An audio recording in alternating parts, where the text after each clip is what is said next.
was not to give you proof of the entire thing. It's not possible. It's a work which spreads over thousands of pages.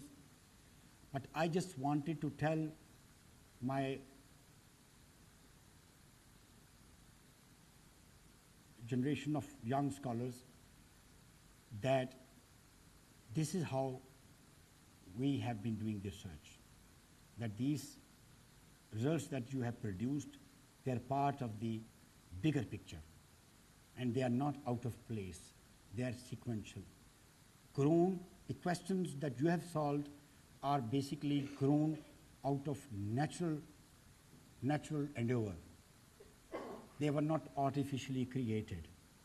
They were very logical part of it. If you had not done those, if you had not solved those problems, you had not answered those such problems, you would have left gaps in this bigger picture. Thank you very much.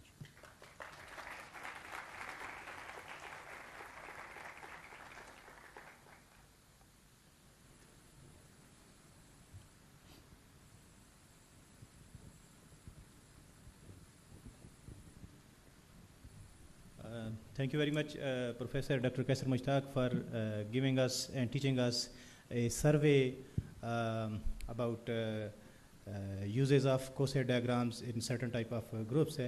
And also thank you very much for reminding us what we did before 20 years, and we do not know, but you know what we have done. So anyhow, I would like now to invite you people to please give any comments, or you can ask any of the question about the presentation.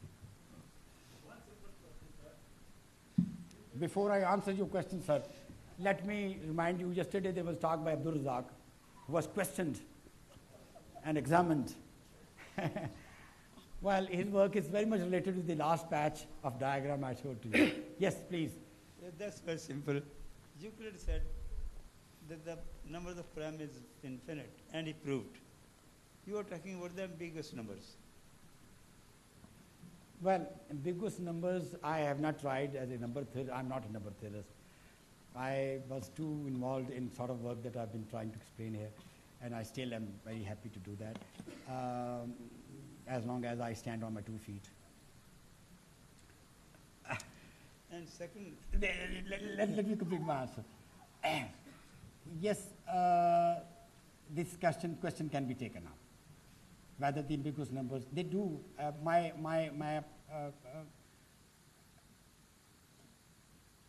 I think they are infinite, no doubt, but they require a proof, of course. So that's an open question for anybody. But what I was saying is that these ambiguous numbers, when they are sitting in the fields that I was talking about, then they are finite, definitely. But when I say that, it means they are finite, sitting inside one orbit. How many are they in total? Anybody's guess. so, Acha. Sir, Let me take first question. so And then it's yet to be verified whether they are finite or they are infinite. And my second question is so simple, that this was the first part of your, I think, discussion about the Coset diagram and survey. Still, there are another field where many of your students... I'm working on that.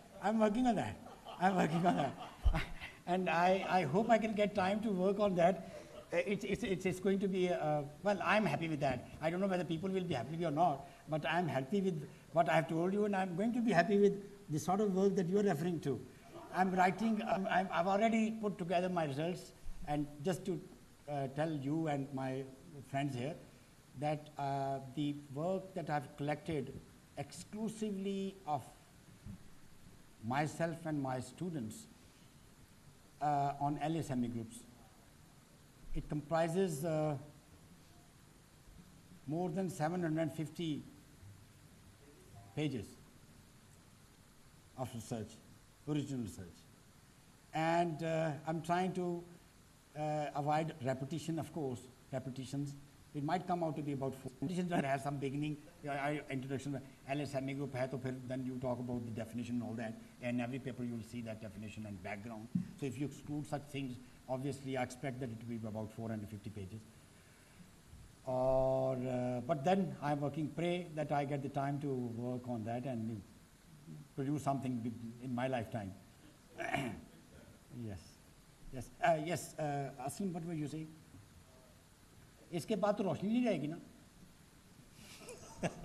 खाना है इसके बाद ठीक है let me take 15 minutes. Actually, sir, I was saying that. मेरे बाद I'm encroaching on somebody's time. Yes. Yeah. Throw me out. Okay. Thank you very much, Professor Dr. Kaisar Mushtaq. I would like to share some information with you.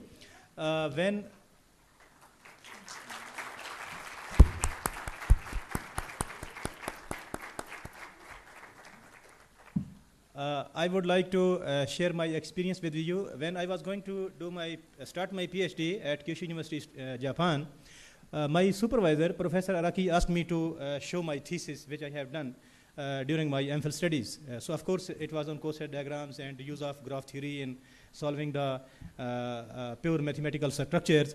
So when I showed to him, he was very much impressed, and he asked me, okay, you have done very good applications of graph theory to solve the mathematical problems.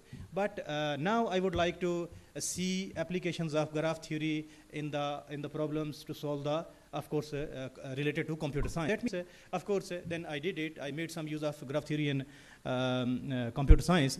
But now, based on my experience, I believe there are great applications of graph theory to solve the scientific and engineering problems, not only to solve the problems of mathematical structures. So I feel some deficiency in the curriculum of, very sorry to say, in the mathematics department. If graph theory is so important, and you are making use of graph theory to solve the mathematical problems, there must be some 1 or 2 introductory level courses during the MSc and MPhil level, which should be taught to the students, so that they should not be able to know graph theory to solve the mathematical problems, but also they should be useful when they go to other disciplines like engineering and computer sciences as well. So anyhow, these are my comments. If you agree with it, you please take care to revise your curriculum when you are going to revise for your mathematics,